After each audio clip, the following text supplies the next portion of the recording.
Gathering fabric is a really adorable effect, especially when you're working on little girls' garments or home dec projects, and it's very, very easy to do just by selecting a straight stitch. But we're going to make one adjustment to our straight stitch.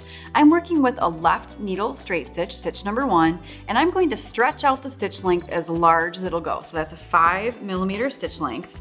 And now we want to run 2 rows of stitching along the edge of our gathering fabric. The first thing you want to do is pull yourself a nice long tail of your threads, and you're going to leave a long tail at the end of your seam as well, because that's going to allow you to pull those gathers toward the center. Now when we stitch, we're thinking of a garment, so I'm going to try and run all of my stitching inside of a 5/8 inch seam allowance that I would have in a garment. So I can see where the 5/8 inch marking line is on the needle plate of my machine, and I'm going to move my fabric ever so slightly to the left of that for my first row of stitching.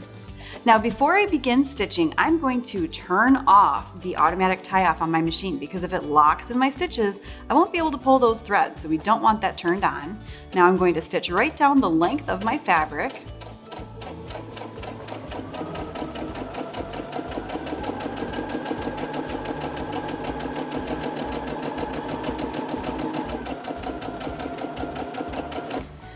So I've stitched one side. I'm going to lift that needle up and again pull myself a nice long tail for gathering. And then I want to do another row of stitching, but I want to move it inside just a little bit of the first row. So I don't want to be stitching outside of my 5/8 inch seam allowance. And it's nice to have a second row of stitching just for security as you pull on these threads. So I'm going to go about a 1/2 inch. I'm actually just going to kind of run the fabric right along the edge of my presser foot.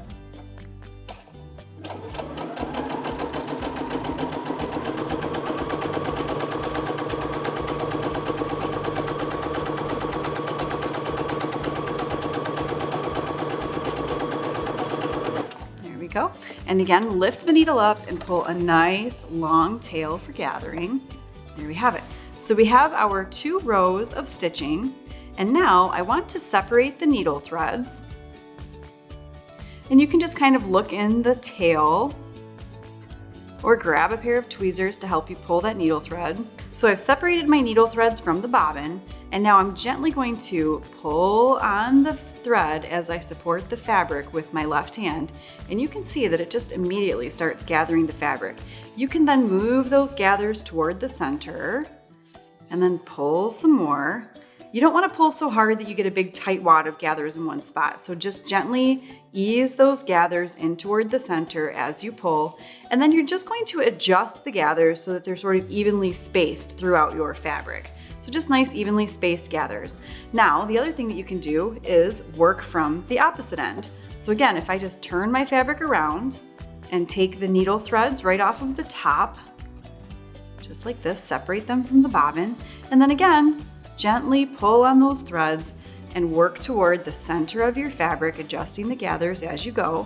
Don't pull hard. We don't want to break the threads. If you're working with a polyester thread, it's very, very sturdy. You won't have to worry so much about pulling and breaking threads. Definitely don't do this with a rayon, because it's kind of the most delicate of threads.